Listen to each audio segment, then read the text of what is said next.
네, 반갑습니다. 오늘은 성경 공부 93일차가 되겠습니다.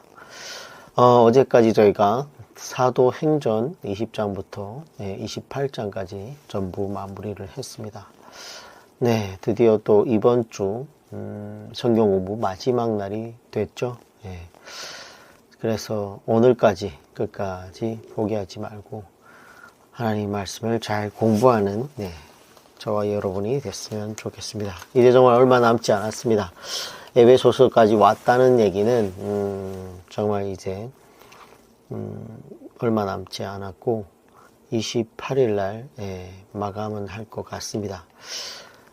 그래서 에베소서는 6장밖에 안 되는 내용이지만 상당히 분량은 또 많습니다. 좀 제가 해이해져가지고 자꾸만 녹음 파일이 늦게 올라가는데 좀 더 각성하고 빨리 올릴 수 있도록 하겠습니다. 에베소서 기도하고 시작하도록 하겠습니다. 창세전에 저희들을 여정해 주시고 십자가의 보혈의 피로 우리를 구원에 이르게 하신 하나님 감사와 찬송을 올려드립니다.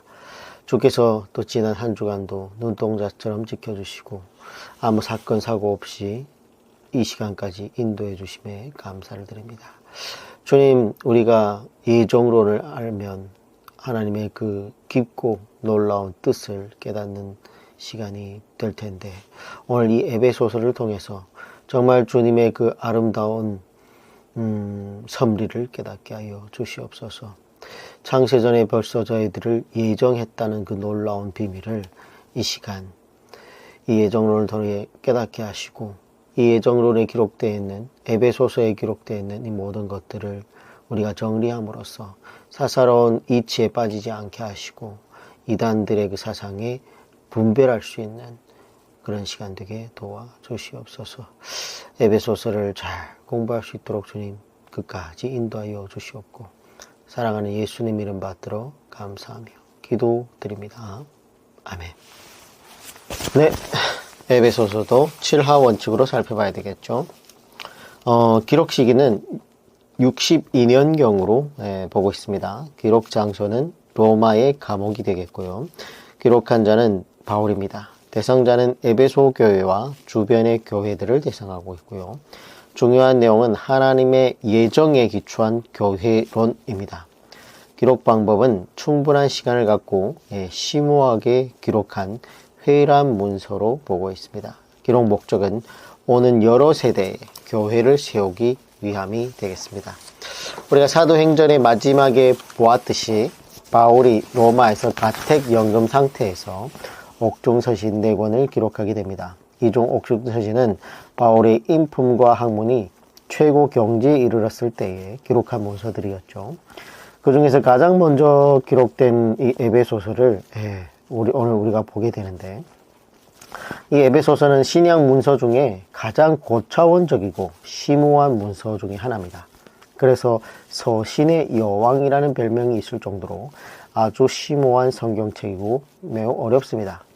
그러므로 이 성경 공부를 할 때에는 에베소서와 골로새서를 어떻게 우리가 정리할 것인가, 어떻게 또 강의할 것인가 고민이 필요한 성경들이 바로 이런 책들이죠. 지금 바울에게는 심경에 큰 변화가 생긴 것 같습니다. 이전까지만 해도 예수님의 재림이 곧 있을 거라고 생각을 했었는데 3차 전도여행의 마지막에 쓴 로마서에서 보면 재림에 관한 이야기가 거의 나오지 않습니다. 그리고 또한 로마에 도착해서 에베소서를 쓸 때 바울의 세계관과 역사관에 어떤 변화가 있었던 것 같습니다. 그래서 모든 민족에게 복음이 증거가 되면 예수님께서 오신다고 하셨기 때문에 바울은 예수님의 재림을 기대하면서 땅끝이라고 여겼던 스페인까지 서버나까지 가서 복음을 증거하려고 했던 것 같습니다. 근데 바울이 로마에 와서 그가 깨달은 것은 스페인 땅이 끝이 아니고 세계가 엄청나게 넓다는 것을 알게 되었고 따라서 예수님의 재림도 그렇게 빨리 오는 것이 아니고 상당히 긴 시간이 지난 후에 올 것이라는 것을 깨닫게 되었죠. 이렇게 그런 정보로 또는 계시로 분명히 알게 된 것으로 보이게 됩니다. 이렇게 그런 그래서 로마와 마찬가지로 에베소서에도 재림의 이야기가 거의 나오지 않습니다. 전혀 나오지 않습니다. 이렇게 바울의 생각에 큰 변화가 생기면서 바울의 사역의 방향이 바꾸게 되는데, 예수님께서 곧 오시는 것이 아니기 때문에 교회를 이렇게 엉성하게 두어서는 안 되겠다. 교회를 체계화하고 조직화하여 튼튼하게 세워야겠다는 생각에 사로잡히게 되었습니다. 그래서 이전에 바울의 신학은 믿음으로써 의롭다함을 받는다, 믿음으로 구원을 받는다라는 이신득의 교리에 관심이 많았다면, 이제는 그 구원받은 성도들의 모임인 교회가 세상에 어떤 풍파와 환난이 온다고 할지라도 흔들리지 않는 든든한 교회로 세워져야겠다라는 생각에 붙잡히게 된 것이죠. 그러므로 에베소서의 주제는 예종론에 기초한 교회론이 되겠습니다. 에베소서가 AD 62년에 기록된 것으로 보고 있기 때문에 현재 바울의 나이를 60을 넘긴 것으로 추정이 됩니다. 로마서와 마찬가지로 1장에서 3장까지가 교회론의 이론편이고 4장에서 6장까지가 교회론의 실천편입니다. 그런 것 우리가 정리를 하고 에베소서를 보도록 하겠습니다.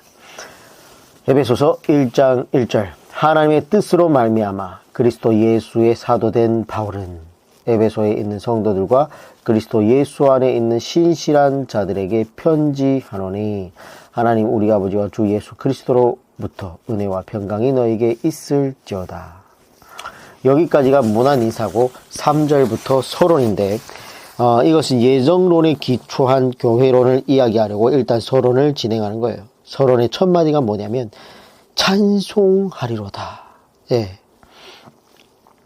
하나님 곧 우리 주 예수 그리스도의 아버지께서 그리스도 안에서 하늘에 속한 모든 신령한 복을 우리에게 주시되 찬송하리로다. 이렇게 시작합니다.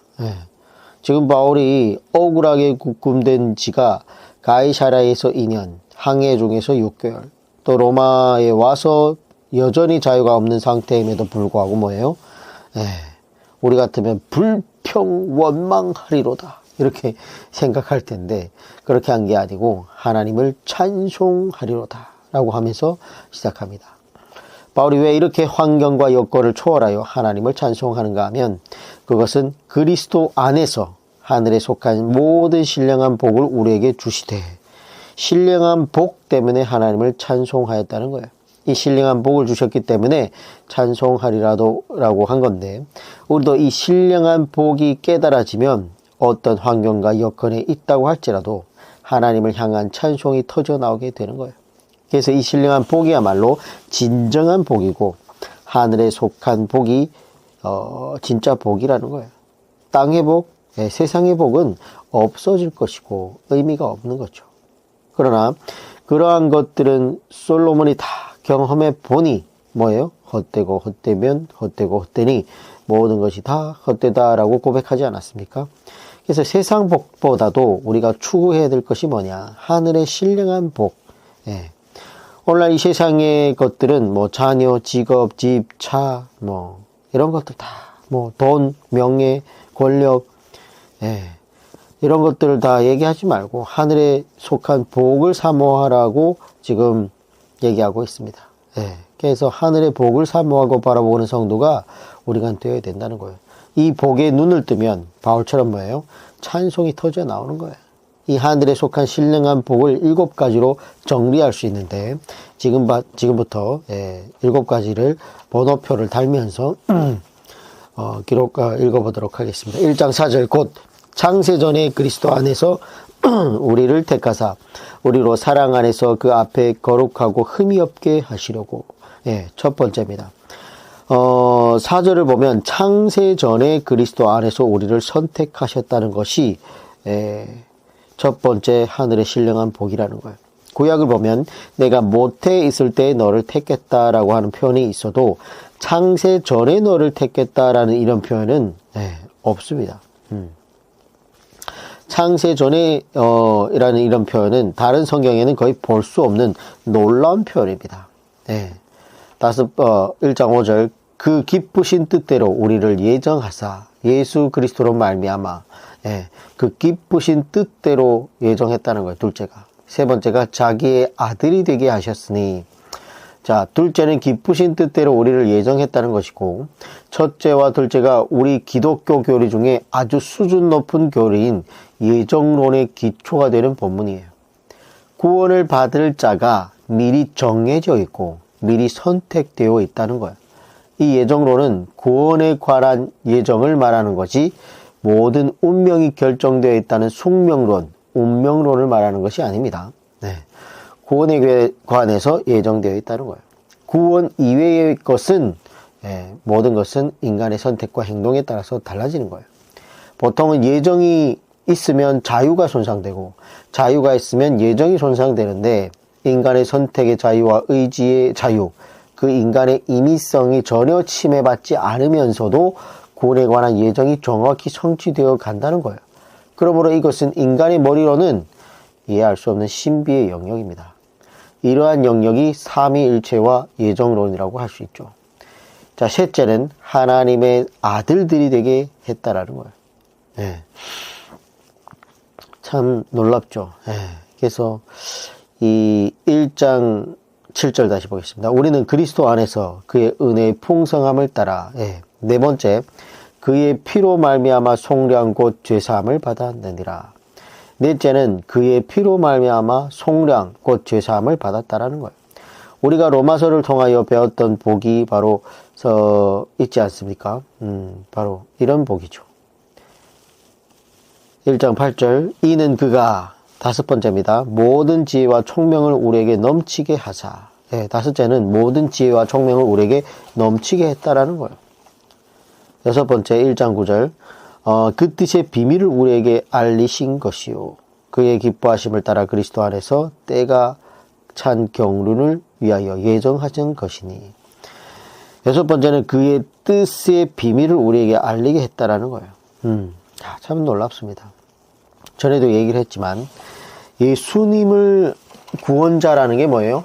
비밀이에요. 비밀. 비밀은 뭐예요? 알 사람은 알고 모를 사람은 모르는 게 비밀이죠. 나 혼자 알고 있어도 그건 비밀이 아니에요. 근데 알 사람은 알고 모르는 사람은 모른다는 거야. 근데 그 비밀을 알려고 하면 모든 지혜와 총명을 우리에게 넘치게 해야 그 비밀을 알 수 있다는 거예요. 그래서 우리가 생각하는 세상적인 지혜와 총명하고는 다릅니다. 아무리 공부를 많이 한다고 해서 신분이 높다고 해서 그 비밀을 알 수 있는 게 아니에요. 뭐예요? 하나님의 주신 지혜와 총명을 우리에게 넘치게 하사 그 뜻의 비밀을 예수님이 구원자라는 것을 깨닫는다는 거예요. 오늘 여러분들이 밖에 나가서 예수님이 구원자라는 얘기를 아무리 크게 소리를 높여도 지혜와 총명이 없다면 알아볼 수가 없어요. 믿지를 않아요. 만약에 우리가 태초부터 천국 갈 사람들이 정해져 있다, 구원받을 사람들이 정해져 있다고 하면 정해지지 않은 사람들이 만약에 그거를 안다 그러면 난리 부르스를 추지 않겠어요? 근데 그 사람들은 그걸 안 믿어요. 그래서 괜찮은 거예요. 참 놀랍지 않습니까? 13절 그 안에서 너희도 진리의 말씀 곧 너희의 구원의 복음을 듣고 그 안에서 또한 믿어. 일곱 번째입니다. 약속의 성령으로 인치심을 받았으니. 참 감탄이 나옵니다. 마지막 일곱 번째는 약속의 성령으로 인치심을 받았다는 거예요. 보이지는 않지만 성령님께서 너는 내 것이야. 이렇게 인을 치셨다는 거예요. 이 인치심이 하늘에 속한 일곱 번째 복이라는 거예요. 성령님으로 말미암지 않고는 예수를 나의 주라 할 수 있는 사람이 없다. 예정하신 자들에게는 그 깨달을 수 있는 지혜와 총명의 영, 성령을 주셨다는 거예요. 그러니까 깨닫는 거예요. 1장 14절 이는 우리 기업의 보증이 되사 그 얻으신 것을 속량하시고 그의 영광을 찬송하게 하려 하심이라. 그의 영광을 찬송하게 하려 하심이라. 에베소의 서론이 찬송하리로다 였지 않습니까? 이번 단락이 찬송으로 이렇게 시작해서 찬송으로 마치고 있다는 거예요. 근데 6절을 보면 이는 그가 사랑하시는 자 안에서 우리에게 거저 주신 바 그의 은혜의 영광을 찬송하게 하려는 것이라. 1장 12절도 이는 우리가 그리스도 안에서 전부터 바라던 그의 영광의 찬송이 되게 하려 하심이라. 야, 나 같은 죄인이 이런 하늘의 신령한 복 7가지를 다 받았구나 하면서 날마다 하나님의 영광을 찬송하고 찬미하는 그런 선구가 되어야 된다는 거예요. 내가 무엇이 간데 독생자의 그 피로 나의 죄를 사하시고 정말 죽어 마땅한 벌레만도 못한 나를 그 높고 높으신 하나님의 양자가 되게 하셨다는, 근데 그걸 또 깨닫게 하셨다는 그런 놀라운 은혜가 여기에 지금 적혀 있습니다. 이런 것들을 보고 그런 걸 깨달아야 돼요. 로마서를 보고 우리가 나는 죄인이구나 이런 걸 깨달아야 된다면, 야, 정말 내가 죄인인데 이런 내가 태초에 예정을 받고 하나님 믿고 죄사함을 받도록 예정이 됐구나. 내가 뭔데, 다른 사람들보다 뭐가 다른데 나까지 것을 독생자를 주고 택했다. 너무 감탄스럽지 않습니까? 그러니까 사도 바울도 찬송하리로다 이렇게 감격하면서 시작하는 거예요. 바울이 이런 면에서 모범을 지금 보여주고 있는 거죠. 그러므로 하늘에 속한 7가지 복을 다시 정리하면 다음과 같은데, 첫째, 창세 전에 우리를 선택했다라는 거예요. 여정했다라는 거예요. 둘째, 예정했다. 너무 놀랍지 않습니까? 셋째, 아들들이 되게 했다라는 거예요. 아들들은, 하나님의 아들은 독생자 예수 그리스도밖에 없는데 그 구원받은 피로 사함을 받고 그걸 믿는 자들에게 양자가 되는 그런 복을 주셨다라는 거예요. 넷째, 죄사함 받게 하시고, 다섯째, 지혜와 총명을 넘치게 하시고, 여섯째, 비밀을 알게 하시고, 일곱째, 성령으로 인을 치셨다. 그래서 영원히 자기 백성으로 삼으셨다라는 거예요. 이것이 성도가 받게 되는, 그리고 받아야 되는 신령한 복 7가지입니다. 그리고 이것이 진짜 복입니다. 이 세상의 복과는 비교할 수 없는 거죠. 그래서 제가 항상 얘기하지 않습니까? 주 예수 그리스도를 믿었다는 것만으로도 받을 수 있는 가장 큰 복을 받았다고. 그보다 더 큰 복이 없습니다. 이 세상 복 아무것도 아니에요. 없어질 복들이잖아요. 그래서 이 그 복 하나만으로도 우리가 환난과 고난과 역경을 견뎌낼 수 있는 소망이 된다라는 거예요. 20절, 그의 능력이 그리스도 안에서 역사하사 예수님을 죽은 자들 가운데서 다시 살리시고 하늘에서 자기의 오른편에 앉히사 모든 통치와 권세와 능력과 주권과 이 세상뿐 아니라 오는 세상에 일컫는 모든 이름 위에 뛰어나게 하시고 또 만물을 그의 발 아래에 복종하게 하시고 그를 만물 위에 교회의 머리로 삼으셨느니라. 하나님의 능력이 예수님을 다시 살리시고 하나님의 오른편에 앉히셔서 모든 이름 위에 예수님의 이름을 뛰어나게 하시고 모든 만물을 예수님의 발 아래에 복종하게 하셨다는 겁니다. 그렇다면 한 가지 공식이 분명하게 나오는데, 만물이 예수님의 위에 있겠습니까? 아니면 예수님이 만물 위에 있겠습니까? 예수님이 당연히 만물 위에 계시다는 거예요. 그리고 22절을 보면 이 공식 위에 한 가지가 더해지고 있는데, 정리하면 만물 위에 교회가 있고 교회 위에 예수님이 계시다는 거예요. 이것이 우리가 가지고 있어야 할 가치관이라는 거예요. 만물 위에 교회가 있다. 세상의 유엔이 세상을 이끌어가는 것 같고 백악관과 청와대가 세상의 역사를 써가는 것 같지만 성경적 관점은 그렇지 않다는 것을 분명히 알 수 있습니다. 하나님의 구속 역사는 교회를 통하여 써가는 것이고 교회야말로 역사의 한복판에 있는 가장 중요한 단체인 것입니다. 그러므로 만물 위에 교회가 있고 그 교회 위에 머리가 되신 예수님이 계신다는 분명한 공식이 이렇게 성립이 되는 거죠. 1장 23절, 교회는 그의 몸이니, 예수님의 몸이니 만물 안에서 만물을 충만하게 하시는 이의 충만함이라라. 앞에서 예수님의 교회의 머리가 되신다는 말씀이 있었는데 이제는 교회의 예수님의 몸이라는 거예요. 교회는 만물 안에서 만물을 충만하게 하시는 충만함이라는 거예요. 교회는 만물 안에서 만물을 충만하게 하시는 예수님의 충만함이라는 거예요. 그래서 예수님은 교회의 머리가 되시고 교회는 예수님의 몸이 되고, 그리고 교회가 만물 안에서 만물을 충만하게 하시는 이의 충만함이라는 것은 교회가 예수님 자체라는 거예요, 그냥. 그러므로 22절, 23절을 우리가 이야기하고 하는 내용은 뭐냐? 예수님과 교회의 관계, 상하 관계를 넘어서서 연합체라는 거예요. 그래서 예수님을 사랑하는 성숙한 성도는 반드시 교회를 사랑하게 되어 있다는 겁니다. 반드시 교회에서 믿음 생활을 한다라는 거예요. 예. 상하 관계를 넘어선 연합체, 예수님이 곧 교회다. 이것이 예수님과 교회의 관계라는 거예요. 1장을 그래서 정리해보면 하늘에 속한 신령한 7가지 복을 받은 사람들이 모임이 바로 뭐예요? 교회라는 거예요. 그래서 교회야말로 세상에서 가장 복된 모임이라는 것을 깨달아야 돼요. 그리고 만물 위에 교회가 있고 그 교회의 머리가 예수님이라는 거죠. 또한 교회는 예수님의 몸이라는 거예요. 이것이 바울 사도가 깨닫게 된 비밀이라는 거예요. 그러므로 에베소서 1장을 통해서 내가 교회의 직분자, 집사, 권사, 장로, 전도사, 목사, 이런 직분자로 섬기고 있다는 그런 긍지와 자부심을 가질 수 있어야 됩니다. 무슨 뜻이에요? 이 세상의 것은 없어질 거예요. 여러분이 이 세상에 어디 회장, 사장 없어진다니까요. 그런데 교회의 집사, 권사, 장로, 전도사, 간사, 목사 이런 직분들은 뭐예요?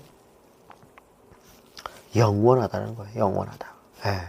자, 이렇게 1장에서 3장까지 교회 이론편이 나옵니다. 2장 가겠습니다. 2장 11절부터 3장까지는 교회 이론편 본론인데 여기의 내용이 굉장히 어렵습니다. 예정론에 기초한 교회론이 바울 서신의 꽃이고 바울의 신학의 최고의 경지에 이르렀을 때 기록한 내용 중에 내용이 바로 이 부분이기 때문에 어려울 수밖에 없습니다. 그래서 1장, 2장까지의 내용을 우리가 종합적으로 이야기하면 첫째는 교회는 건물이 아니라는 거죠. 구원받은 성도들이 연합이라는 것을 깨달아야 됩니다. 이 건물이 아무리 의리의리하게 천억을 부어가지고 지었다 할지라도 구원받은 성도들이 거기에 있지 않으면 그건 그냥 아무것도 아니에요. 없어질 거예요. 없어질 거예요. 둘째는 하늘에 속한 신령한 복을 받은 사람들의 연합체라는 건데 구원에 대해서는 로마서나 갈라디아서를 통해서 바울 사도가 한 이야기가 있습니다. 그러나 이제는 그 구원에 머물지 않고 구원받은 성도들의 연합체에 대해서 신경을 쓰고 있는 건데 셋째는 만물 위에 교회가 있고 교회 위에 예수님이 계시다는 것이고 그러므로 만물보다 교회가 훨씬 더 가치가 있고 중요한 것임을 알아야 됩니다. 넷째는 예수님은 교회의 머리가 되신다는 것이고 그리고 교회는 예수님의 몸, 즉 연합체라는 거예요. 이것이 교회라는 거죠. 그런데 2장 1절에서 10절까지는 구원에 대해서 좀 나옵니다. 왜 개인 구원론이 소개되고 있느냐? 결국은 구원받은 성도들의 연합체가 교회이기 때문이에요. 그래서 갈라디아서와 로마서의 이야기를 끄집어 와서 교회의 이야기를 하고 싶은 거예요.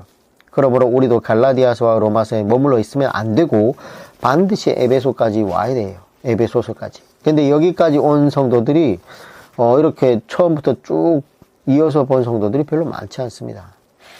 교회를 생각하지 않는 거죠. 교회를 위하여 헌신하겠다. 주님의 몸된 교회를 위하여 목숨을 바치겠다.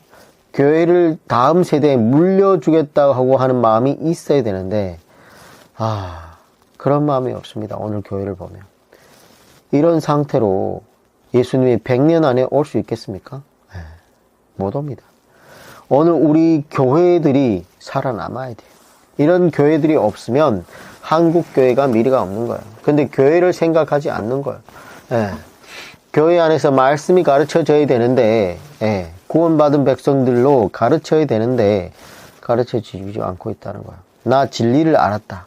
나 구원받았고 나 비밀을 알았으면 됐지 뭐. 이러한 이기주의가 망하는 거예요.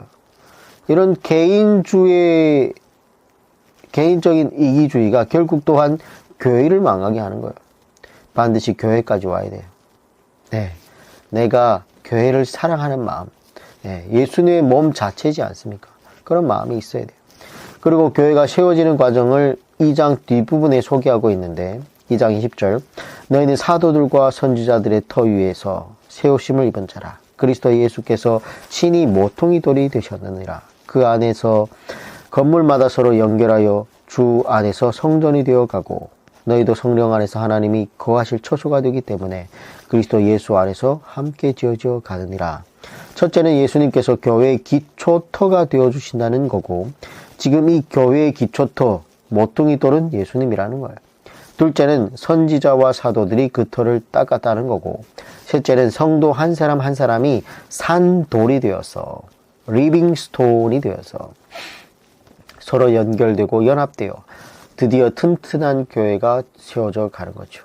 그리고 이러한 산돌과 산돌들이 서로 연결되는 A라는 성도와 B라는 성도가 연합되는데 있어서 여기에 교회의 부흥의 키가 있는 겁니다. 즉 그들이 얼마나 연합될 수 있느냐 하는데 관건이 있다라는 말이에요. 그러면 이들이 연합되어 연결되는 접착제가 뭐냐? 바로 2장 13절의 말씀입니다. 에베소서 2장 13절 이제는 전에 멀리 있던 너희가 그리스도 예수 안에서 그리스도의 피로 가까워졌느니라. 그것은 예수님의 그리스도의 피라는 거예요.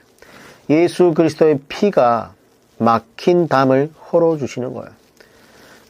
성도와 성도가 연합될 수 있는 접착제 역할을 한다라는 거예요. 그러므로 연합이 잘 되지 않을 때, 이해가 되지 않고 용서가 되지 않고 사랑이 되지 않을 때에 우리가 무엇을 깊이 묵상해야 되는가? 예수님의 희생과 예수님의 십자가와 예수님의 보배로운 피를 깊이 묵상해야 되는 것이죠. 그분이 나를 위하여 피를 흘려주셨는데 내가 주의 몸된 교회에서 이러면 되겠는가? 이런 생각을 해야 된다는 거예요. 십자가 앞에서 묵상이 필요한 거죠. 이러한 것들이 바울이 계시로 알게 된 교회에 관한 우주적 비밀이라는 거예요.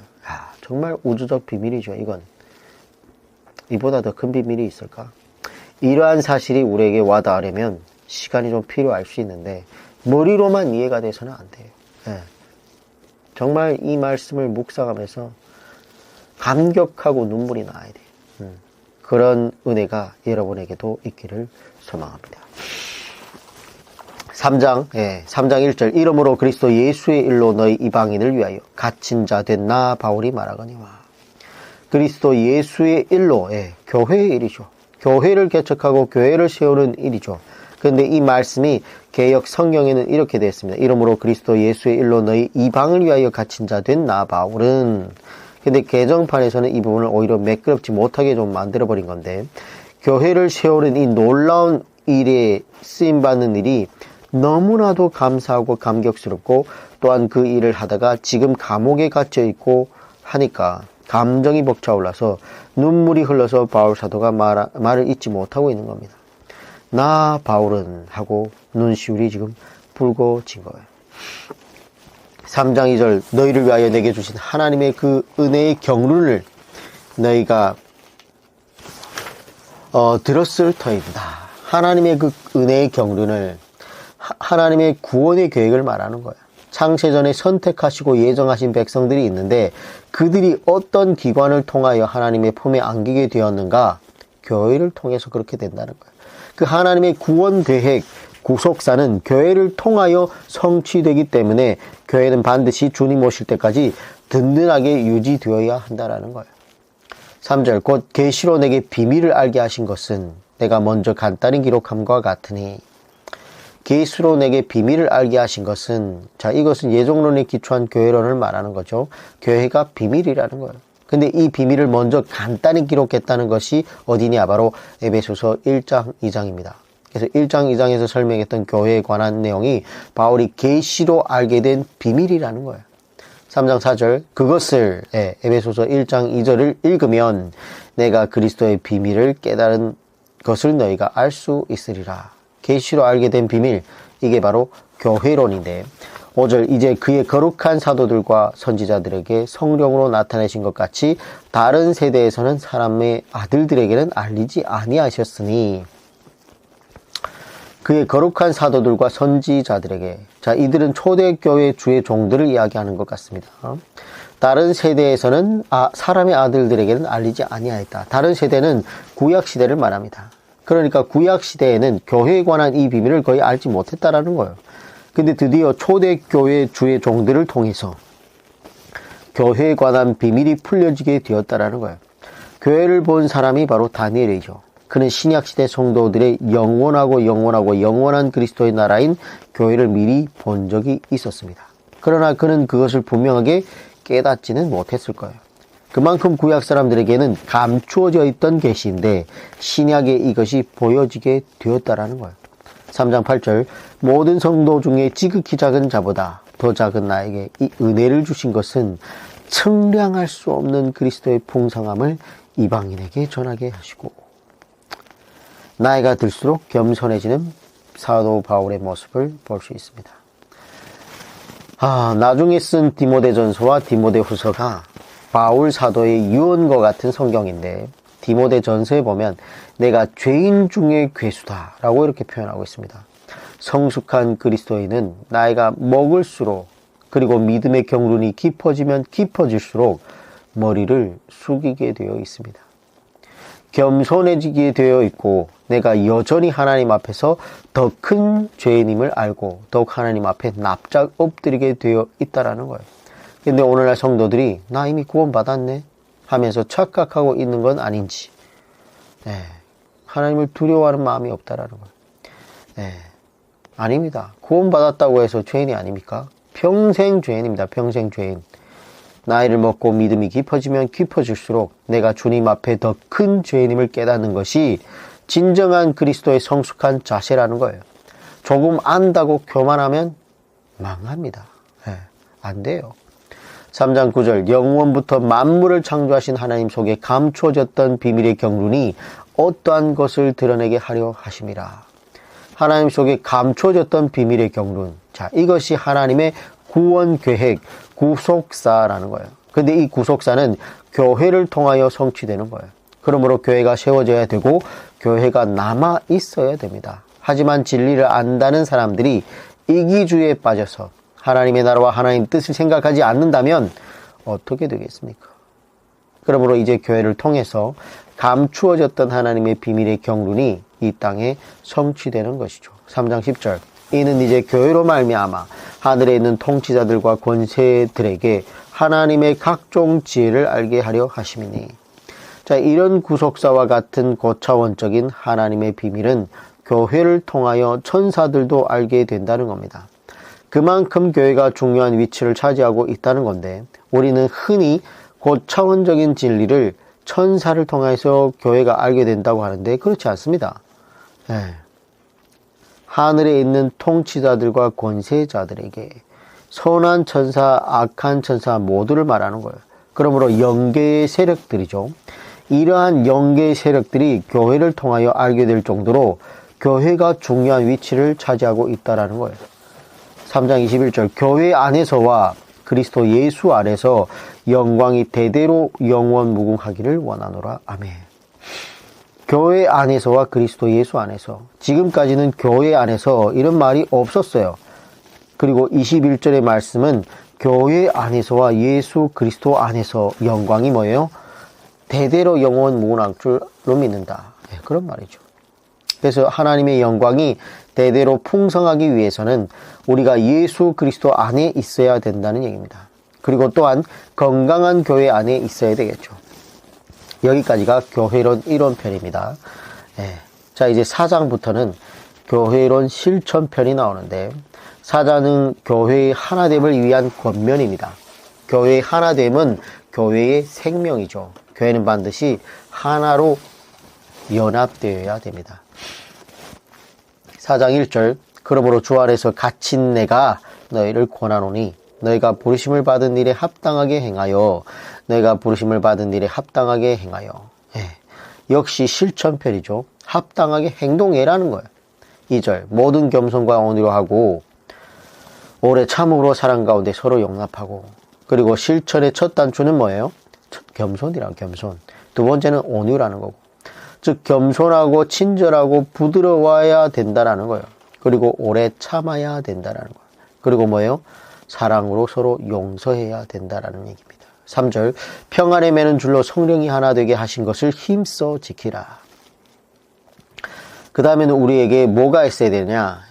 평안의 마음이 있어야 된다는 거예요. 피스메이커가 되어야 된다는 거예요. 성도는 교회 하나됨을 위하여 이 5가지 자세를 힘써 지켜야 된다는 거예요. 4절에서 6절은 교회가 하나 되어야 한다는 이유를 얘기하고 있는데 4장 4절 몸이 하나요 성령도 한 분이시니 이와 같이 너희가 부르심의 한 소망 안에서 부르심을 받았느니라. 주도 한 분이시오 믿음도 하나요 세례도 하나요. 믿음도 하나라는 거예요. 그 믿음은 성경적인 믿음이어야 하고 아브라함이 모델이 되는 믿음이어야 하고 그 믿음은 진실하고 신실하고 충성되고 정직한 믿음인 그 믿음은 뭐예요? 하나의 믿음이라는 거예요. 4장 6절 하나님도 한 분이시니 곧 만유의 아버지시라. 만유 위에 계시고 만유를 통일하시고 만유 가운데 계시도다. 그러므로 교회는 뭐예요? 하나가 되어야 된다라는 얘기입니다. 7절에서 16절은 교회의 지도자를 세우신 목적이 나옵니다. 이것은 지도자 중심으로 하나 되어야 한다라는 건데 지도자가 없으면 하나가 안 되죠.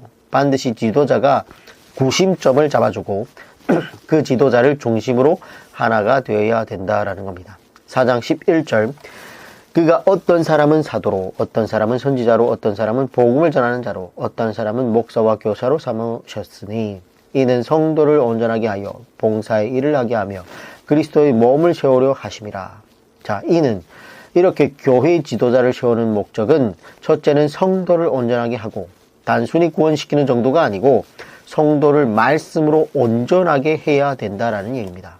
둘째는 봉사의 일을 하게 한다라는 얘기고 셋째는 그리스도의 몸, 교회를 세우려 하심이라는 얘기입니다. 이 3가지가 교회의 지도자를 세우신 목적이라는 거예요. 결국은 교회를 튼튼히 세우는 목적이 교회의 지도자를 세우는 목적이라는 거예요. 그런데 지도자들이 오히려 교회를 흔들고 약화시키고 타락시키고 지도자들이 앞서서 불법을 행하고 지도자들이 하나님이 두려운 걸 모르고 윤리 도덕을 어기고 이러니까 세상 사람들에게 짓밟히는 정도가 돼버린 거예요. 4장 13절 우리가 다 하나님의 아들을 믿는 것과 아는 일에 하나가 되어 온전한 사람을 이루어 그리스도의 상성한 분량이 충만한 데까지 이르니 믿는 것과 아는 일에 하나가 되어 원어를 보면 아는 일은 정확히 아는 것을 의미를 합니다. 그러므로 교회 지도자들은 성도들이 정확하게 알고 믿도록 지도를 해야 돼요. 믿는 것과 아는 일이 하나가 되도록 가르쳐야 됩니다. 이것이 타 종교와 미신과 우리 기독교의 차이가 될 것인데 무슨 얘기예요? 모르고 믿는 게 미신이라는 거예요. 모르고 하나님은 그냥 이런 분이실 거야. 하나님은 용서해 주실 거야. 자기의 생각대로 착각을 믿는 것이 미신이라는 거예요. 정확히 하나님이 어떤 분이신지 하나님은 어떤 성품을 지니고 있는 것인지 구약성경부터 신약성경까지 창세기부터 계시록까지 다 정리를 해 놓으면 하나님의 성품이 다 나옵니다. 그래서 그런 것들을 알고 믿을 수 있도록 지도자들이 가르쳐야 된다는 거예요. 근데 오늘 우리 기독교가 미신화가 되어 있습니다. 결국 모르고 믿는다는 거예요. 뭐예요? 하나님의 성품 일부분밖에 몰라요. 용서해주고 자비로워주고 오래 참으시고 무조건적인 사랑 하는 그렇게 가르치고 있다라는 거예요. 그것은 미신입니다. 자, 온전한 사람을 이루어 그리스도의 장성한 분량이 충만한 데까지 이르리니 정확하게 믿어야 온전한 사람까지 성화할 수 있고 그리스도의 장성한 분량까지 충만할 수 있다라는 겁니다. 왜 한국교회가 어린 나이의 신앙에 머물러 있느냐? 정확히 알지 못하기 때문입니다. 하나님 말씀을 정확히 알지 못합니다. 정확히 아는 사람이 드뭅니다. 왜? 가르치는 사람이 드물기 때문에. 그렇지 않겠습니까? 14장 14절 이는 우리가 이제부터 어린 나이가 되지 아니하여 사람의 속임수와 간사한 유혹에 빠져 온갖 교훈의 풍조에 밀려 요동하지 않게 하려 함이라. 4장 15절 오직 사랑 안에서 참된 것을 하여 범사에 그에게까지 잘할지라 그는 머리니 곧 그리스도더라. 그러니까 아무도 나는 이 정도면 됐다 그렇게 할 수 없다라는 거예요. 범사에 그에까지 잘할지라. 왜? 목표가 예수 그리스도니까. 죽을 때까지 성장하고 성화하면서 믿음 생활을 해야 된다는 거야. 아무도 나 이 정도면 되지 않았나? 이렇게 말할 자격이 없다라는 거예요. 아직도 예수 그리스도의 그 성품을 담아가려면 멀었다는 거예요. 멀었다는 거예요. 그러니까 평생을 믿음 생활을 하면서 성화할 수밖에 없는 거죠. 그리고 교회의 지도자는 반드시 이것을 목표로 삼고 목회를 해야 본이 된다라는 거예요. 이것이 바로 진정한 성경적 교회의 성장이라는 거예요. 단순히 많이 사람들을 끌어모아 놓고 하는 것이 성장이 아니라 사람이 적더라도 정말 알곡이 빽빽이 모여있는 정말 범사에 그에게 잘할 때까지 성화의 계단을 걸을 수 있도록 안내하는 것이 교회의 성장이라는 거예요. 과연 이 교회에 예수님까지 자란 성도가 얼마나 있을까라는 것을 생각해 볼 필요가 있다는 거예요. 오늘날 교회. 그것이 교회의 성장이고 성정인데 생각해 볼 필요가 있다는 거예요. 4장 16절 그에게서 온 몸이 각 마디를 통하여 도움을 받음으로 연결되고 결합되어 각 지체의 분량대로 역사하여 그 몸을 자라게 하며 사랑 안에서 스스로 세우느니라. 자, 연결되고 결합되어 각 지체의 분량대로 역사하여 각 성도의 분량대로 섬기라는 거예요. 4장 17절 그러므로 내가 이것을 말하며 주 안에서 증언하노니 이제부터 너희는 이방인이 그 마음에 허망한 것으로 행함같이 행하지 말라. 자, 21절에서 24절까지는 박스 처리하고 별표를 하는 게 좋습니다. 진리가 예수 안에 있는 것 같이 너희가 참으로 그에게서 듣고 또한 그 안에서 가르침을 받았을진데 4장 22절 너희는 유혹의 욕심을 따라 썩어져가는 구습을 따르는 옛사람을 벗어버리고 그러니까 옛사람의 특징은 욕심을 부린다는 거예요. 욕심이 나에게 아직도 있다. 옛사람에 머물러 있다라는 것을 알 수 있습니다. 4장 23절 오직 너희의 심령이 새롭게 되어 4장 24절 하나님을 따라 의와 진리의 거룩함으로 지으심을 받은 새 사람을 입으라.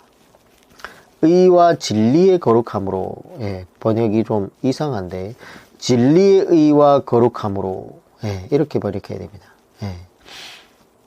그러므로 우리는 진리로 말미암은 의가 있어야 된다라는 거예요. 성경을 공부하더니 의로워졌다. 성경을 공부하더니 사람이 달라졌다. 그리고 거룩해졌다. 그 거룩함이 뭐예요? 레위기. 레위기대로 살아가면 거룩해지는 거예요. 왜? 레위기 구약의 율법의 정신이 하나님 사랑, 이웃 사랑 아닙니까? 그러니까 레위기대로 율법대로 윤리 도덕을 지키는 것이 거룩해지는 거예요. 새 사람을 입으라. 옛 사람의 특징은 욕심이었지만 새 사람의 특징은 진리의 의와 거룩함이다. 반드시 교회의 일원인 성도들의 삶의 모습은 반드시 이러해야 된다는 거예요. 이것이 바로 교회의 성장이라는 거죠. 그리고 25절 이하는 방금 보았던 것과 유사한 성격의 권면이 나오는데 4장 25절 그런즉 거짓을 버리고 각각 그 이웃과 더불어 참된 것을 말하라. 이는 우리가 서로 지체가 됨이라. 26절 분을 내어도 죄를 짓지 말며 해가 지도록 부문을 품지 말고 마귀에게 틈을 주지 말라. 상한 감정을 오래 품고 있으며 안 된다라는 거예요. 매우 위험해요. 그 이유는 그 상한 감정의 틈을 타고 마귀가 들어오기 때문이에요. 가능하면 분을 내지 말아야 되고 분을 냈더라도 해가 질 때까지 빠른 시간 내에 마음을 털어버려야 된다는 얘기예요. 28절 도둑질하는 자는 다시 도둑질하지 말고 돌이켜 가난한 자에게 구제할 수 있도록 자기 손으로 수고하여 선한 일을 하라. 무릇 더러운 말은 너희의 입 밖에도 내지 말고 오직 더러움을 세우는 데 소용되는 대로 선한 말을 하여 듣는 자들에게 은혜를 끼치게 하라.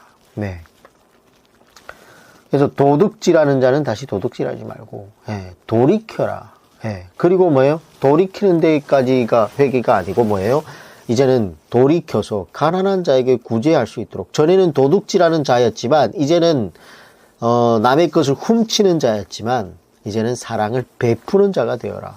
이게 회개입니다. 이게 말로만 죄를 용서해 주시옵소서 회개했다라고 하지 말고 리턴, 완전히 돌아와야 된다는 거예요. 예. 다시 하나님께로, 하나님이 원하는 방법대로, 사랑으로 돌아와야 된다는 얘기죠.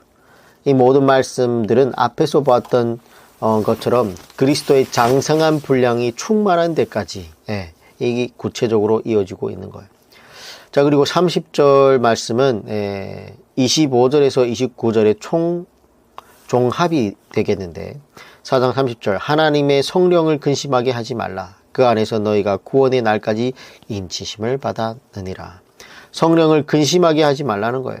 그러면 우리 안에 거하시는 성령께서 언제 근심하시는가? 앞에서 본 대로 우리가 악한 말을 하거나 악한 행동을 하면 성령께서 슬퍼하시고 무척 괴로워하신다는 겁니다. 근데 우리는 성령 안에서 구원의 날, 마지막 날까지 인치심을 받았다라는 거예요. 그것은 성령님께서 마지막 날에 우리의 구원을 보증해 주신다는 말씀인데, 그렇지 않으면 우리는 다 새하늘과 새 땅, 즉 새 예루살렘에 들어갈 수 없는 거예요. 근데 우리가 자꾸 성령님을 괴롭게 하면 곤란할 수 있다라는 거예요. 그러므로 그분을 근심하게 하지 말라라는 거예요. 31절은 교회가 하나됨의 해가 되는 악덕들을 말하고 있습니다.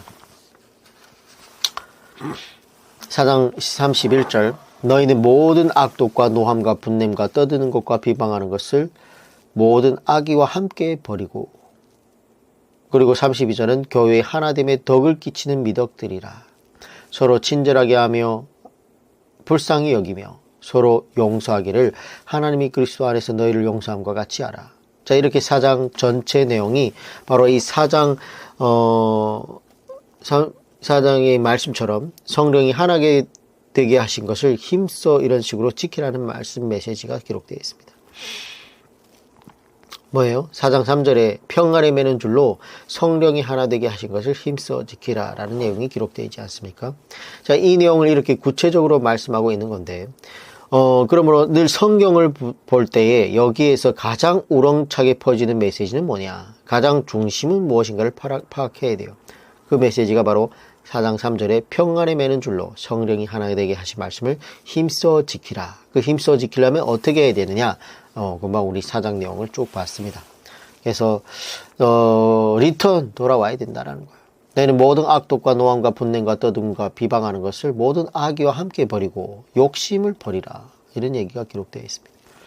5장 1절, 그러므로 사랑을 받는 자녀같이 너희는 하나님을 본받는 자가 되고, 우리는 그리스도의 장성한 분량이 충만한 데까지 이르러야 되고 범사의 예수님까지 자라야 된다고 하지 않았습니까? 그래서 온전한 사람이 되어야 되고, 그리고 하나님을 본받는 자가 되어야 된다는 건데, 이런 말씀 앞에서 우리가 어떻게 교만할 수 있겠습니까? 하나님을 본받는 자가 되어야 된다라는 거예요. 근데 아직 하나님 본받는 자, 하나님 발등까지 갔습니까? 교만할 필요가 있겠습니까, 우리가? 근데 죄는 쉽게 교만에 빠질 수 있다라는 거예요. 말씀을 떠나서는. 5장 2절, 그리스도께서 너희를 사랑하신 것 같이 너희도 사랑 가운데서 행하라. 그는 우리를 위하여 자신을 버리사 향기로운 제물과 희생 제물로 하나님께 드리셨느니라. 너희도 사랑 가운데 행하라. 행동하라. 4장 이후는 계속 실천을 강조하고 있습니다. 그럼 우리가 어떻게 행동해야 되는가? 5장 3절, 음행과 온갖 더러운 것과 탐욕은 너희 중에서 그 이름조차도 부르지 말라. 이는 성도에게 마땅한 바니라. 음행을 버려야 됩니다. 온갖 더러운 것은 음행과 일맥상통하는 음란한 행위들을 말하는 겁니다. 그리고 탐욕을 버려야 합니다. 이것은 이름조차도 부르지 말라라는 것이고, 이렇게 하는 것은 성도에게 마땅한 일이라는 거예요. 세상 사람들을 말하기를 인생은 돈과 성이라고 합니다. 그러나 성도는 이 음행과 탐욕을 극히 조심해야 됩니다. 세상 사람들 하나님을 모르면 남는 게 뭐가 있습니까? 돈을 추구하는 거랑 성을 추구하는 거, 그 이외에 뭐가 있습니까? 그리고 이어서 말하는 권면이 나오는데 5장 4절, 누추함과 어리석은 말이나 희롱의 말, 이 마땅치 아니하니 오히려 감사하는 말을 하라. 더러운 말, 저속한 농담, 이런 거 하지 말라는 얘기예요. 너희도 정녕 이것을 알거니와 음행한 자나 더러운 자나 탐하는 자 곧 우상 숭배하는 자는 다 그리스도와 하나님 나라의 기업을 얻지 못하리니 곧 우상 숭배자는 어떤 자가 우상 숭배자인가? 네, 음행하는 자, 더러운 말을 하는 자, 탐욕을 부리는 자가 우상 숭배자와 같다는 말입니다. 우리가 불상 앞에 서서 합장을 왜 합니까? 네, 그런 거 하면 안 돼요. 근데 합장 같은 거는 뭐 불상 앞에서 하면 안 되는 거죠. 근데 정말로 우리가 경계해야 하는 우상 숭배는 그런 것도 있지만 음행이 우상 숭배이고 하나님보다 물질을 더 사랑하는 것이 우상 숭배이고 우리의 입술로 하나님께 감사하지 못하고 입만 열면 불평하고 더러운 말을 하고 저속한 농담을 하는 것이 우상 숭배라는 거예요. 근데 이런 우상 숭배자는 하나님의 나라에 들어가지 못한다라는 거예요. 바울 서신에 이런 말씀들이 있는데 5장 8절 너희가 전에는 어둠이더니 이제는 주 안에서 빛이라 빛의 자녀들처럼 행동하라. 빛의 열매는 모든 책임과 의로움과 진실함에 있느니라. 5장 11절 너희는 열매 없는 구체적인 행함이 없는 어둠의 일에 참여하지 말고 도리어 책망하라. 5장 15절 그런즉 너희가 어떻게 행할지를 자세히 주의하여 지혜 없는 자같이 행하지 말고 오직 지혜 있는 자같이 하여 16절 세월을 아끼라 때가 악하니라. 자, 월을 보면 기회를 송량하라 때가 악하기 때문이다. 이렇게 되어 있습니다. 악한 시대에는 하나님의 기회가 희소하답니다. 하나님께서 개입하고 싶으셔도 악한 시대, 타락한 시대에는 하나님께서 개입할 여지가 별로 없습니다. 우리는 악한 시대에 살고 있습니다. 그리고 일생일대에 하나님의 기회는 몇 번밖에 없습니다. 그리 많지 않다는 말이에요. 그러면 하나님의 그 기회를 어떤 대가를 지불하고라도 잡을 수 있는 자가 되어야 됩니다. 한눈 팔면 참 5년이 지나가 버립니다. 저도 신학을 하겠다고 한국을 왔는데 잠깐 한눈을 팔았더니 5년이 지났더라고요. 그래서 그런 기회를 놓치지 말길 바랍니다. 5장 17절 그러므로 어리석은 자가 되지 말고 오직 주의 뜻이 무엇인가 이해하라. 왜 나를 불러줬지? 왜 나를 집사로 불렀지? 권사로 불렀지? 전도사로 불렀지? 왜 나를 목사로 불렀지? 그 주의 뜻을 이해하라라는 거예요. 주의 뜻이 무엇인지 묵상하게 주의 깊게 생각해 보라는 거예요. 22절 이하는 가정에서의 실천사항이 나옵니다. 근데 바울은 교회론 실천편에서 왜 갑자기 가정 이야기를 하느냐? 그것은 작은 교회가 건강해야 큰 교회가 건강할 수 있기 때문이에요. 작은 교회인 가정에서 실천이 있어야 큰 교회도 실천이 있게 되고 건강하게 되기 때문이라는 거예요. 그러므로 깨어있는 목사님들, 주의 종들은 반드시 가정에 대한 교훈을 분명히 가르쳐야 됩니다. 그러므로 22절 이하는 가정복음이라고 할 수 있고 여기에는 가정 행복 방법이 기록되어 있습니다. 그러므로 22절 이하의 말씀은 역시 교회의 이야기인 거죠. 그리고 가정복음, 가정행복 방법에 있어서 첫 단추는 뭐예요? 아내들이 꿰는 거예요. 아내들이. 5장 22절 아내들이여 자기 남편에게 복종하기를 주께 하듯 하라. 예수님께 하듯 하라는 거예요. 24절 그러므로 교회가 그리스도에게 하듯 아내들도 범사에 자기 남편에게 복종할지니라. 자, 이것은 창조 질서에 입각한 보편적인 진리예요. 그렇죠? 그래서 그리스도인들은 오늘 이 시대의 풍조가 어떻든 여성들도 훌륭한 분들이 많죠. 그러나 성경적으로 볼 때 훌륭하더라도 겸손하게 자기 남편에게 뭐예요? 복종하라는 거예요. 25절 남편들아 아내 사랑하기를 그리스도께서 교회를 사랑하고 그 교회를 위하여 자신을 주심같이 하라. 한 여성을, 한 아내를 목숨 바쳐서 사랑하는 남편이 되어야 된다는 겁니다. 5장 27절 자기 앞에 영광스러운 교회로 세우사 티나 주름 잡힌 것이나 이런 것들이 없이 거룩하고 흠이 없게 하려 하심이라. 거룩하고 흠이 없게 하려 하심이라. 우리의 가정이 이렇게 되어야 됩니다. 먼저 가정이 거룩하고 흠이 없는 영광스러운 작은 교회가 되어야 되고 그러기 위해서는 아내는 남편에게 복종하고 남편은 아내를 사랑하는 이 기본 질서가 지켜져야 된다는 거예요. 남편은 정말 목숨을 바쳐서 자기 아내를 사랑해야 된다. 예수님이 하듯이. 예. 그리고 또 아내들은 남편에게 복종해야 된다는 거예요. 아내만 해도 되겠습니까? 안 되는 거예요. 아내도 이렇게 말씀을 순종하는 마음이 있어야 되고 남편도 말씀에 순종하는 마음이 있어야 되죠. 그래서 그리스도인들끼리 믿는 자들끼리 결혼하는 것이 너무 좋은 거죠. 그거는 정말 양보하면 안 되는 겁니다. 그런 것들은. 5장 28절 이와 같이 남편들도 자기 아내를 사랑하기를 자기 자신같이 할지니 자기 아내를 사랑하는 자는 자기를 사랑하는 것이니라. 아내는 남편이 갈비뼈이기 때문에 아내를 사랑하는 자는 자기를 사랑하는 거라는 거예요. 연애할 때 뭐라 그래요? 자기라 그러지 않습니까? 자기, 우리 자기.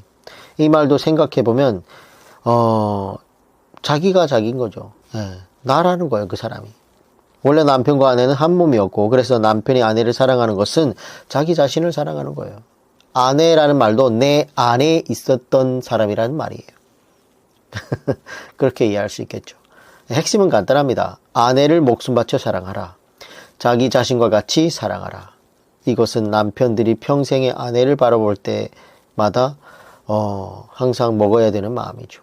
그리고 여성들은 창조 때부터 남편으로부터 사랑을 받으면 그만큼 행복한 것이 없는 거예요. 그래서 남편은 아내들의 존중, 예, 존중이 뭐예요? 복종하는 거예요. 복종, 예, 순종하는 거예요. 남편에게. 그래서 남편은 아내의 존중을 먹고 자란다고 하고 아내들은 남편의 사랑을 먹고 자란다고 하지 않습니까? 예, 목숨같이 사랑해야 되는 거예요. 아내를. 자, 5장 31절 그러므로 사람이 부모를 떠나 그의 아내와 합하여 그 둘이 한 육체가 될지니. 첫째는 뭐예요? 부모를 떠나야 돼요. 물론 부모님을 모셔야 하고 부모님을 공경해야 하지만 그 길이 이 땅에서 잘되고 복을 받는 길이지 않습니까? 이것이 율법에서 말씀하시는 원리죠. 하지만 일단 남편을 만나고 아내를 만나서 결혼을 했으면 반드시 경제적, 육체적, 정신적으로 어떻게 독립을 해야 된다는 얘기예요. 그럴 때에 행복이 있다라는 거예요. 그러므로 하나님께서 그것을 아시고 바울을 통해서 그를 말씀하신 거예요. 둘째는 그의 아내와 합하여 둘이 한 육체가 되어야 한다라는 거예요. 결혼했음에도 자꾸 친정과 합하고 처가와 합하고 그러면 돼요, 안 돼요? 안 되고 아내와 합해야 된다라는 거예요. 아내와 상의를 해야 되고 아내와 토론을 해야 되고 아내와 결정 지어야 되는 건데 자꾸만 처가와 친정하고 이렇게 상의를 해가지고 그런 부모들에게 휘둘리면 되지 않는다는 거예요. 조언은 들을 수 있지만 결정은 누가 해야 된다? 자기가 잘 생각해서 웬만하면 조언도 안 듣는 게 좋습니다. 아내와 둘이서 그냥 결정하는 게 좋습니다. 그게 만약에 잘못된 선택이라 하더라도 두 사람이 책임을 지는 것이 좋다라는 거예요. 결혼을 했음에도 부모로부터 독립하지 못하고 행복하지 못한 가정들이 너무 많습니다. 그리고 정말 생각할 것은 우리가 한 마음이 되는 것도 중요하지만 한 육체가 되는 것도 중요하다라는 거예요. 부부는 각방을 써서 안 됩니다. 이런 내용은 바울 사도가 다른 곳에서도 강조하고 있는 것을 볼 수 있어요. 5장 32절 이 비밀이 크도다. 나는 그리스도와 교회에 대하여 말하노라. 분명히 가정 이야기고 부부 이야기인데 교회에 대한 이야기라고 지금 얘기하고 있습니다. 그러므로 가정과 교회는 밀접한 관계가 있다라는 거예요. 가정이 불우하다. 오늘 잠깐 쇼츠를 봤나 제가 유튜브에서 어떤 그러니까 와이프가 밥을 차렸는데 애랑 자기 것만 차렸다는 거야. 그리고 앉아서 먹는 거예요. 남편한테 먹으라는 얘기도 안 해. 그러면서 왜 그렇게 했냐라고 했더니 같이 밥을 먹는 것도 싫다. 같이 한 공간에서 숨을 쉬고 있는 것도 싫은데 어떻게 밥을 먹을 수 있겠는가. 그래서 저녁 때가 됐는데 밥을 애랑 자기만 둘이 차려서 먹고 있어. 남편이 옆에 앉아서 지금 TV를 보고 있는데. 그랬더니 남편이 또 말도 안 하고 조용히 나가서 편의점 가가지고 컵라면을 먹더라고. 그런 모습이 오늘날 가정이라는 거예요. 가정이 그렇게 불우한데, 그런, 어떻게 행복하겠습니까? 만약 믿는 가정인데 그렇다? 예, 작은 교회도 그렇게 불우한데 교회를 간다고 해서 교회에 좋은 영향을 끼칠 수 있고 되겠습니까? 안 된다라는 거예요. 그래서 가정이 건강해야 돼요. 그래서 아내는 남편에게 순종하고 남편은 아내를 사랑해야 합니다. 예. 네가 먼저 날 사랑해야지 내가 순종할 거 아니냐. 네가 먼저 순종해야지 내가 널 사랑할 거 아니냐. 이런 얘기를 하지 말고 뭐요? 먼저 하는 거예요. 먼저 목숨을 바쳐 다 사랑하다 보면 아내도 결국 변화가 될 것이고 아내도 남편이 어떻든 순종하다 보면 예, 남편도 아내를 목숨같이 사랑할 겁니다. 이게 바로 하나님의 기본 질서고 이런 것들을 가르쳐 놔야 되는 거죠. 자, 이제 결론입니다. 5장 33절. 그러나 너희도 각각 자기의 아내 사랑하기를 자신같이 하고 자신 아내도 자기 남편을 존경하라. 근데 이 번역이 그러나 번역이 좋지 않습니다. 예. 한 번 더 당부하는데 이런 말입니다. 예. 한 여자를 위하여 목숨 바쳐서 예수님을 교회를 위하여 자신의 생명을 주심같이 사랑하고 또 아내도 남편을 존경해야 한다는 거예요. 이렇게 남편을 존중과 순종과 신뢰를 사랑으로 여기는 것을 내 아내들은 알아야 된다는 거예요. 자, 기독교 윤리와 유교 윤리의 차이점은 유교의 윤리는 아랫사람이 윗사람에게 행해야 하는 의무만을 강조하고 있습니다. 그러나 기독교의 윤리는 항상 양방향성을 가지고 있습니다. 그러므로 기독교 윤리가 훨씬 더 고차원적이라는 거예요. 즉 아내들아, 남편들아, 그리고 자녀들아, 부모들아 이렇게 양방향성을 가지고 있습니다. 자, 이제 6장 가겠습니다. 6장 1절. 자녀들아 주 안에서 너희 부모에게 순종하라. 이것이 옳으니라. 어떤 부모냐 하는 것은 그 다음에 문제고 일단은 부모라면 부모에게 무조건 순종하는 것이 옳다라는 거예요. 6장 2절. 내 아버지와 어머니를 공경하라. 이것은 약속이 있는 첫 계명이니 부모님 앞에서 몸가짐을 조심하고 부모님을 때로는 두려워하는 마음도 있어야 된다라는 거예요. 이것은 약속이 있는 첫 계명으로 10계명의 5계명이죠. 근데 여기에 첫을 중요한 해석으로 할 수도 있습니다. 그래서 약속이 있는 중요한 계명이라고 할 수 있죠. 구약의 출애굽기와 신명기에서 10계명을 볼 수 있는데 똑같이 나옵니다. 그러므로 젊은이들에게 이 말씀을 가지고 교훈을 해서 부모에게 순종하고 효도하는 그런 젊은 기독교 다음 세대들을 우리가 준비해야 된다는 거예요. 오늘날 성인이 되면 너무 말을 안 들어요. 부모에게 순종하지 않습니다. 6장 4절. 또 아비들아 너희 자녀를 노엽게 하지 말고 오직 주의 교훈과 훈계로 양육하라. 자녀를 노엽게 하지 말라라는 거예요. 이것은 감정으로 자녀를 교육한다든지 혹은 자기가 이루지 못한 어떤 것을 그 아이에게 투영시켜가지고 자기 욕심으로 키우면 자녀가 망한다라는 얘기예요. 그러므로 오직 성경 66권을 교훈과 훈계로 양육해야 한다는 거예요. 그러면 매에 대한 개념부터 달라지죠. 예, 체벌에 대한 개념이 달라진다는 거예요. 부모님이 나를 사랑해서 때리시는구나 하는 것을 알게 되겠죠. 근데 감정적으로 때린다, 감정적으로 훈육한다, 감정적으로 학대를 한다? 이런 건 안 된다라는 거예요. 그래서 성경을 잘 배우고 하나님이 맡겨주신 영혼을 정말 잘 가르치겠다라는 그런 성경적으로 교훈하는 그런 말을 할 때 성경적으로 어긋나는 일은 체벌을 하더라도 사랑하기 때문에 훈계를 해야 된다는 얘기예요. 6장 5절. 종들아 두려워하고 떨며 성실한 마음으로 육체의 상전에게 순종하기를 그리스도께 하듯하라. 눈가림만 하여 사람을 기쁘게 하는 것처럼 하지 말고 그리스도의 종들처럼 마음으로 하나님의 뜻을 행하고. 지금은 종이 없지만 그래도 우리가 본받고 배워야 할 것이 있는데 절대로 눈가림으로 해서는 안 된다는 거예요. 세상적인 일반적인 권위 앞에서도 주님께 하듯 해라는 거예요. 직장 생활에서도 상사에게, 학교에서도 선배와 그리고 선생님들에게 어디에서 무엇을 하든지 다 성실한 자세로 해야 된다라는 얘기예요. 6장 9절. 상전들아 너희들도 그들에게 이와 같이 하고 위협을 그치라. 이는 그들과 너희의 상전이 하늘에 계시고 그들에게는 사람을 외모로 취하는 일이 없는 줄 너희가 알미라. 종들아 상전들아 역시 양방향으로 나오고 있죠. 오늘날 한국교회가 양극화가 심해지고 있고 그로 인해서 갑질이라는 표현이 있을 정도로 상정들의 위협이 강해지고 있습니다. 그런데 교회에서는 세상에서 이러한 위치에 있는 사람들에게 반드시 갑질하는 것을 하지 않도록 교육해야 됩니다. 10절에서 20절까지는 교회 성도들의 영적 전쟁에 관한 말씀이 나오는데 고차원적인 교회론의 마지막 부분이니 또한 얼마나 중요한 내용이겠습니다. 한번 볼게요. 10절 끝으로 너희가 주 안에서와 그 힘의 능력으로 강건하여지고 끝으로 마지막으로 중요한 말씀을 하는 건데 11절 마귀의 관계를 능히 대적하기 위하여 하나님의 전신갑주를 입으라. 우리의 씨름은 혈과 육을 상대하는 것이 아니요 통치자들과 권세자들과 이 어둠의 세상 주관자들과 하늘에 있는 악의 영들을 상대함이라. 혈과 육을 상대하는 것이 아니요 인간을 상대하는 싸움이 아니라는 겁니다. 악의 영들을 상대함이라는 거예요. 마귀 사탄을 상대하는 싸움이라는 거예요. 성경을 보면 마귀 사탄은 늘 단수입니다. 찬송가도 마귀들과 싸울지라 라고 이렇게 마귀와 싸울지라로 빨리 고쳐야 됩니다. 마귀들과 아니에요. 마귀는 늘 단수입니다. 사탄도 단수이고 귀신들은 복수예요. 굉장히 많습니다. 그들은 마귀 사탄의 부하들이죠. 그래서 그들이 귀신들이고 이들이 타락한 천사들인데 우리의 싸움은 이처럼 마귀와 귀신들과의 싸움이라는 것을 늘 명심해야 돼요. 그럼 우리가 이 싸움을 싸우려면 어떻게 해야 되느냐?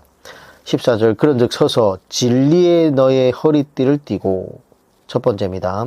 두 번째 의의 호심경을 붙이고 첫째는 진리가 있어야 된다는 거예요. 근데 진리는 원어를 보면 정관사가 없어요. 정관사가 있으면 진리이지만 정관사가 없으면 정직으로 보아야 돼요. 정직을 우리의 허리띠로 삼아야 된다라는 거예요. 원어에는 정관사가 없다라는 거예요. 그래서 진리라기보다는 뭐예요? 정직을 우리의 허리띠로 삼아야 되고 그래서 누가 봐도 허리띠는 바로 눈에 들어오는 아이템 아닙니까? 우리 기독교인들이 누가 봐도 정직하다고 보여져야 된다라는 거예요. 정직하다라는 평가를 받아야 되는 거예요. 그리스도인들에게는. 그러한 전신갑주를 입고 있어야 사람의 그 사탄의 괴로부터 승리할 수 있다라는 거예요.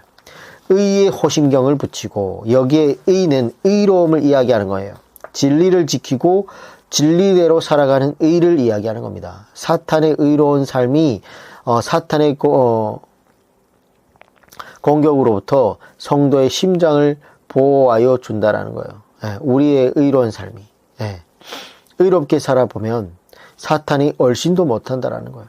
우리가 의롭지 못해서 사탄의 공격이 가해지는 거라는 거예요. 이 의로운 삶이 우리의 호심경, 가슴마기가 된다라는 거예요. 6장 15절 평안의 복음이 준비한 것으로 신을 신고 셋째는 화평입니다. 바울 사도는 이 화평을 신이라고 표현했습니다. 영적 전쟁이니까 군화가 되겠죠. 군화.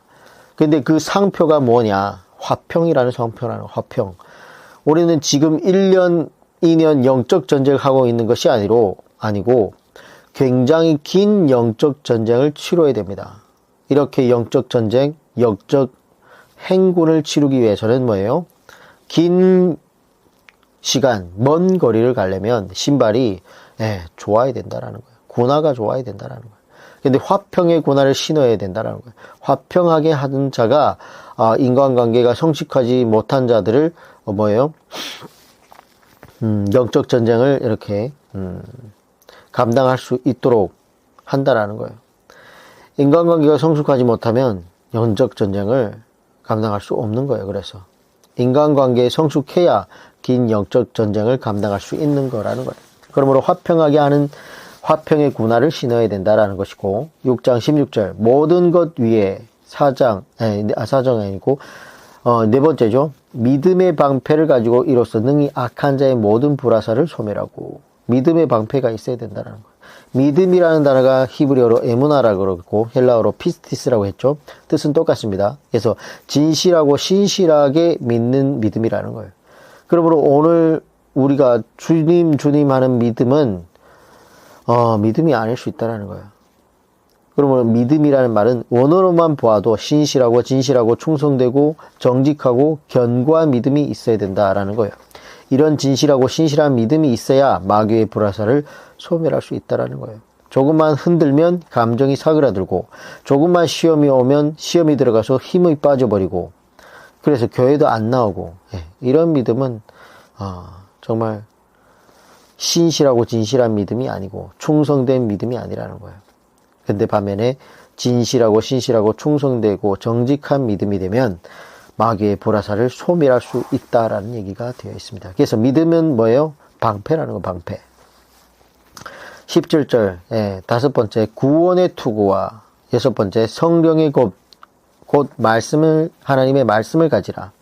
구원의 투구와, 이 구원은, 행위로 구원받는 것이 아니고, 주님의 십자가의 은혜로 구원받은 이 신앙 고백이 분명해야 된다라는 거예요.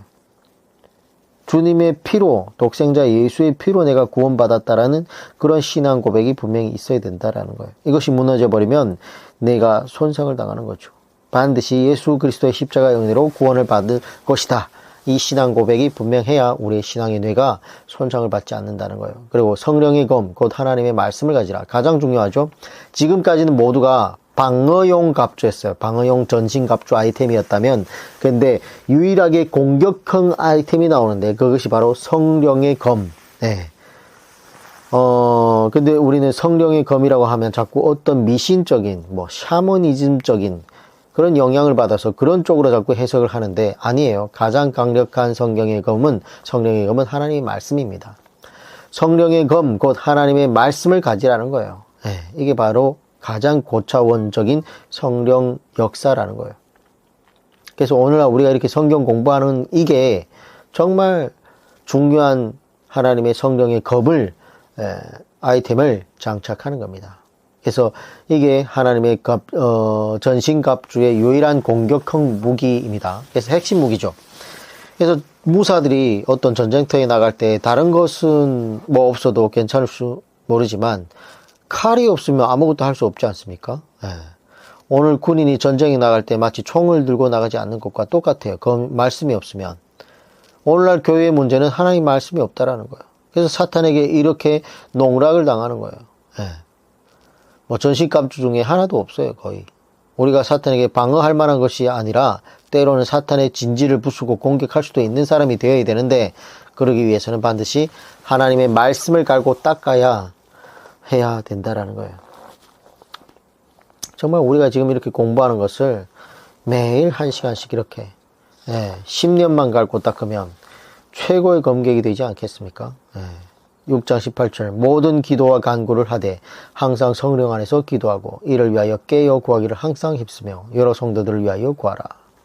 영적 전쟁에서 기도도 놓치면 안 되는 거죠. 모든 기도라는 것은 모든 경우에 기도하라는 말이에요. 성경에는 기도에 불을 끄면 안 된다라는 그런 말은 없습니다. 그래서 24시간 365일 동안 기도에 불을 끄면 안 된다 하라고 하는 이런 말을 하는 이런 미심적인 신앙을 가진 분들이 있는데, 성경에는 말하는 기도는 느헤미야처럼 왕 앞에 섰을 때, 어떤 결정을 할 때, 왕이 예의하게 할 때에 기도하고 또는 어떤 중요한 선택의 기로에서 하나님의 도움의 손길을 구하고 이렇게 순간순간 모든 경우에 하나님을 의뢰하고 의지하고 그런 모습으로 하나님의 도움의 손길을 구하고 하나님께 무릎 꿇고 기도하는 것을 말하는 겁니다. 근데 하루에 2시간씩 기도하고 나머지 22시간을 자기 마음대로 살면서, 그럼 그 기도가 아무것도 아닌 거죠.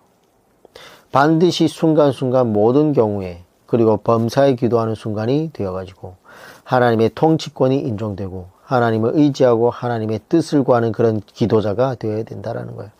이렇게 7가지가 하나님의 전신갑주를 입는 겁니다. 이것이 있을 때에 마귀와 귀신들로부터 우리가 승리할 수 있다라는 거죠.